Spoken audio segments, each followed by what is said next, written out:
আসসালামু আলাইকুম সবাইকে। আমি ইরা আরও একটি বইয়ের রিভিউ দেওয়ার জন্য চলে এসেছি।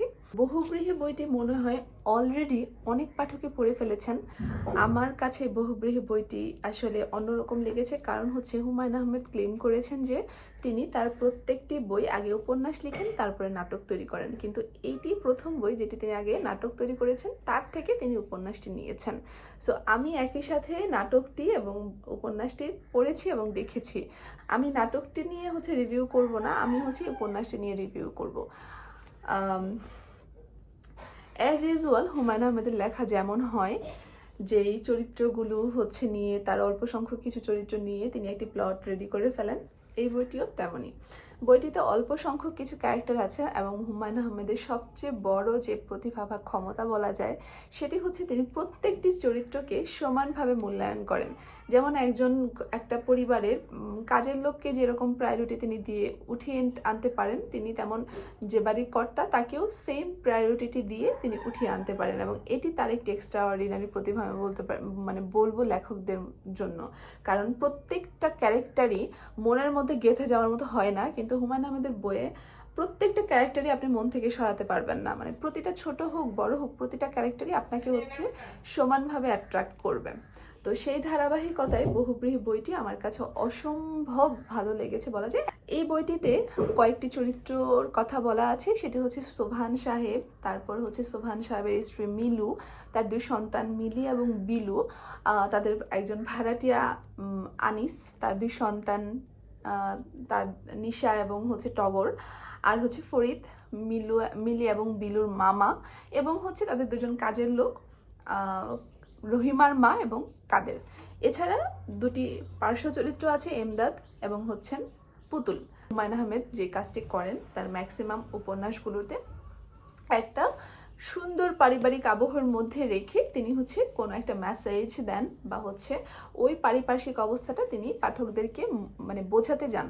তো হুমায়ুন আহমেদের বইয়ে আসলে অনেক মেসেজ দেওয়া থাকে, কিন্তু আমরা পাঠকরা এটি শুধুমাত্র মনোরঞ্জনের উদ্দেশ্যে পড়ে থাকি, সেই মেসেজটি ধরতে পারি না। আমার কাছে মনে হয়, আমি হুমায়ুন আহমেদের যতগুলো বই পড়ি, আমার কাছে কিছু না কিছু শিক্ষণীয় থাকেই।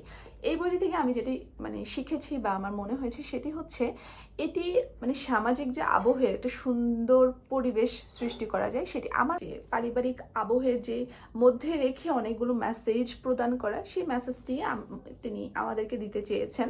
আমরা আসলে হুমায়ুন আহমেদের বই পড়ি মনের খোরাকের জন্য, পাঠকের খোরাকের জন্য।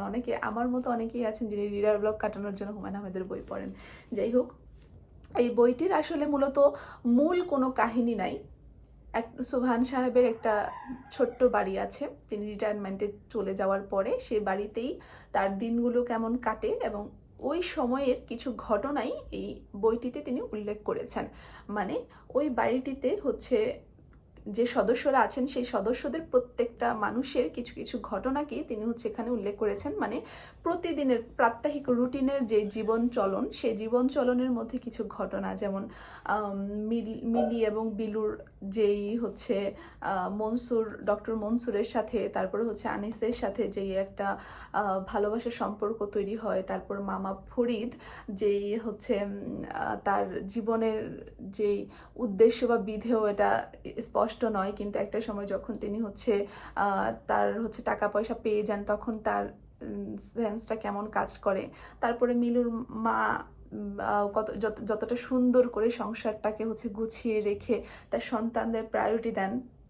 সোবহান সাহেব বিভিন্ন সমস্যা সম্পর্কে ভাবতে ভাবতে তার দিন রাত চলে যায়, এবং সেইগুলোকে ঘিরে তিনি যে সকল চিন্তা ভাবনা করেন, তার চিন্তা ভাবনা যে প্রসারতা, এইগুলোই মূলত এই উপন্যাসটির মূল ঘটনা। যেহেতু নাটক থেকে তৈরি হয়েছে, নাটকের যে আবহ থাকে, নাটক একটা সংসার বা একটা ঘটনার একটু ছোট পার্ট আমাদেরকে সামনে থেকে দেখায়। সেম অ্যাজ এই বইটিও তেমন, যে বইটিতে সোবহান সাহেবের নিরিবিলি নামক বাড়িটির মধ্যে যে ঘটনাগুলো প্রবাহিত হচ্ছিল ওই সময়টুকুর মধ্যে, সেই ঘটনাগুলোই এই বইটির যেই পড়ার বিষয়বস্তু এক্স্যাক্ট কোনো বিষয়বস্তু আসলে নাই।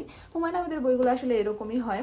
তারপরে উনি এটাতে কিছু মেসেজ দিয়েছেন, যেমন আমাদের তৎকালীন সময়ে কিছু সমস্যা ছিল, মাছের সমস্যা নিয়ে সুবহান সাহেব ভেবেছেন। তারপরে হচ্ছে গরিব মানুষ মানে দারিদ্র মানুষ যারা ছিন্নমূল রাস্তায় বা হচ্ছে রেল স্টেশন বা তাদের জীবন যাপনগুলো কেমন হয় সে বিষয়গুলো তিনি কিছুটা তুলে ধরেছেন।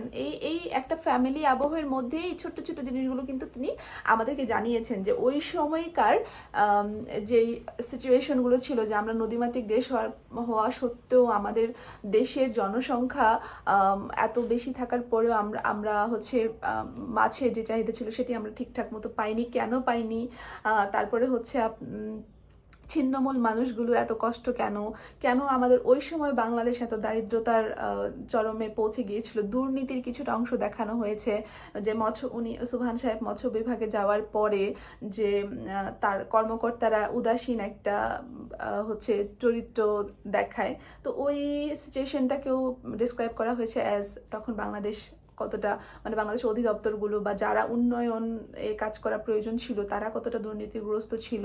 এই ছোট ছোট জিনিসগুলো কিন্তু তিনি এই বইয়ের মাধ্যমে মেসেজ দিয়ে দিয়েছেন। তো বহুব্রীহি উনি বলেছেন, উনি ক্লেম করেছেন বহুব্রীহি নামটির কোনো যথার্থ কারণ নেই, কিন্তু যারা হচ্ছে চালাক পাঠক তারা বইটি পড়ে অস্পষ্ট কিছুটা বুঝতে পারবে, কিন্তু আমি বোধহয় চালাক পাঠক না, তাই অতটা বুঝতে পারিনি। বাট আমার মনে হয়েছে বহুব্রীহি মানে হচ্ছে প্রত্যেকটা মানুষের মানে জীবনযাপন টোটালি আলাদা, মানে বিলু একরকম, মিলি একরকম, মনসুর একরকম, আনিস সাহেব একরকম, কিন্তু প্রতিটা মানুষ একটা জায়গায় এসে হচ্ছে তারা প্রত্যেকের সাথে হচ্ছে মেলবন্ধন করছে বা প্রত্যেকের সাথে এসে একটা সুন্দর জীবন তৈরি করার চেষ্টা করছে বা হচ্ছে সবার সাথে সবার একটা আন্ডারস্ট্যান্ডিং ক্রিয়েট করার চেষ্টা করছে। মানে প্রত্যেকটা আলাদা জগতের মানুষ, প্রত্যেকটা আলাদা ধরনের মানুষ একসাথে এসে ভালো থাকার চেষ্টা করছে বা একটা সংসার তৈরির চেষ্টা করছে বা একটা মূল পয়েন্টে এসে জীবনযাপন করছে। তো এই জিনিসটাকে মনে হয় বহুব্রীহির আদলে চিন্তা করা হয়েছে। আমি জানি না সঠিক, আপনারা যদি কেউ জেনে থাকেন আমাকে একটু কারেকশন করে দিবেন। তো এই বইটি শেষ হয়েছে ফরিদ সাহেবের, মানে মিলির যে মামা ফরিদ, সে হচ্ছে একটি ট্রাস্ট, তার যে অঢেল সম্পত্তি সে হুট করে তার বাবার থ্রুতে পেয়ে যায়, সেই টাকাটা দিয়ে তিনি ট্রাস্টি বোর্ড করেন এবং ট্রাস্টি বোর্ড টাকাগুলো দেওয়া হবে যারা হচ্ছে মুক্তিযোদ্ধা এবং মুক্তিযোদ্ধাদের জন্য একটা ফান্ড তৈরি করেন, এবং এইটা হচ্ছে এই মুক্তিযোদ্ধাদেরকে মানে যারা সঠিক মুক্তিযোদ্ধা তাদেরকে খুঁজে বের করে সেই ট্রাস্ট থেকে তাদেরকে সাহায্য করা হবে। এটাও কিন্তু একটা সুন্দর মেসেজ তারা দিয়েছে। এবং পরবর্তীতে হচ্ছে আরেকটি রূপক জিনিস বলা হয়েছে, যেটা হচ্ছে ফরিদ সাহেব কিছু পাখি পালেন এবং সেই পাখিদেরকে তিনি ভাষা শেখান যে তুই রাজাকার। তো এটাও একটা বলা হয়েছে মুক্তিযুদ্ধের পর যারা রাজাকার ছিলেন, যারা হচ্ছে দেশের বিরুদ্ধে বিদ্রোহ করেছিলেন, দেশের মানুষদেরকে মুক্তিযুদ্ধে সাহায্যের বদলে হচ্ছে তাদেরকে আরও বিপদের দিকে এগিয়ে দিয়েছিলেন, সেসব মানুষদেরকেও এখানে উল্লেখ করে একটা ছোট্ট মেসেজ দেওয়া হয়েছে যে ওই পাখি যখন শিখলো যে তুই রাজাকার, তখন বাংলাদেশে প্রথম কাকে সে পাখির উপহার দেওয়া হবে। মানে হচ্ছে রাজাকার এখন কারা, আমরা যে এখন বলি যে রাজাকার বা আলবদরেরাই হচ্ছে এখন দেশ শাসন করছে দেশের, এই সিচুয়েশনটা তখনও ছিল, মানে ওই সময়টাতেও ছিল। ওই সময়টাতেও দেখা যেত যে অসংখ্য মুক্তিযুদ্ধ বিরোধী মানুষই বাংলাদেশের হচ্ছে হেড জায়গাগুলোতে অবস্থান করছে। তো এই ছোট ছোট মেসেজগুলো কিন্তু এই বইটির মাধ্যমে হুমায়ুন আহমেদ দিয়েছেন। তার মানে একটা সামাজিক প্রেক্ষাপট, সামাজিক আবহাওয়া, একটা সাংসারিক জাস্ট একটা ছোট্ট একটা সংসার, একটা নিরিবিলি ছোট্ট একটা দোতলা বাড়ি, ছাদের উপর দুটো চিলে কোঠার ঘর, এই এতটুকু ঘরের মধ্যে যে এত ঘটনা হচ্ছে হয়েছে, আবর্ত হয়েছে, এবং তার পাশাপাশি এতগুলো সোশ্যাল মেসেজ হুমায়ুন আহমেদ দিয়েছেন। এই বইটির সার্থকতা আসলে এটাই। আমরা এই জিনিসগুলো ধরতে পারি না, আমরা মজার ছলে হয়তো পড়ে ফেলি, কিন্তু আলটিমেট সৌন্দর্য বা আলটিমেট বইয়ের শিক্ষণীয় দিকগুলো কিন্তু এটাই। তো আসি আমার কাছে বইটি কেমন লেগেছে। আমি হার্বার্ট পিএইচডি বল্টু ভাই মানে হিমু সিরিজের একটি বই সর্বপ্রথম দিকে যখন ফার্স্ট ইয়ার কি সেকেন্ড ইয়ারে পড়ি তখন পড়েছিলাম, তখন আমি যেমন হেসেছিলাম, মানে হাসতে হাসতে লুটুপুটু খেতাম, এরকম একটা অবস্থা। এই বইটি পড়তে আমার পড়তে ওরকম হাসতে হয়েছে। মানে এটা কাইন্ড অফ, আপনি কমেডি বই বলতে পারবেন না, কিন্তু অসম্ভব হাসবেন, মন খুলে হাসার মতো এটা একটা বই। তারপর হচ্ছে আমার কাছে প্রত্যেকটা ক্যারেক্টারকে এত বেশি মানে প্রমিনেন্ট লেগেছে, এত বেশি ভালো লেগেছে। যেমন কাদেরের ক্যারেক্টারটাকেও আপনি ছোট করে দেখতে পারবেন না, সে সামান্য একজন কাজের লোক। রহিমার মার ক্যারেক্টারটাকে আপনি ছোট করে দেখতে পারবেন না, সে হচ্ছে ঘরের কাজের মহিলা। তো এরাও আপনাকে অনেক বেশি এন্টারটেইন করবে, যতটা এন্টারটেইন আপনার সোহান সাহেব করবে, যতটা এন্টারটেইন আপনাকে আনিস সাহেব করবে। তো আমার কাছে এই জিনিসটাই অনেক বেশি ভালো লাগে হুমায়ুন আহমেদের বইগুলো, যে প্রত্যেকটা ক্যারেক্টার আপনার মনে থাকবে, মনের মধ্যে গেঁথে থাকবে। তো এই ছিল, আপনারা যারা এখনো বহুব্রীহি বইটি পড়েননি অবশ্যই পড়ে ফেলবেন, এবং বইটি পড়ে কেমন লেগেছে আমাকে অবশ্যই জানাবেন। আর এই বইটি অবশ্যই আপনারা পড়বেন, যারা হুমায়ুন ভক্ত আছেন বা হুমায়ুন আহমেদের বই পড়তে পছন্দ করেন তারা এই বইটি অবশ্যই পড়বেন, অবশ্যই পড়বেন। এই বইটিতে আপনাদের মনের খোরাক যতটুকু পাওয়ার অবশ্যই আমি আশা করি পেয়ে যাবেন।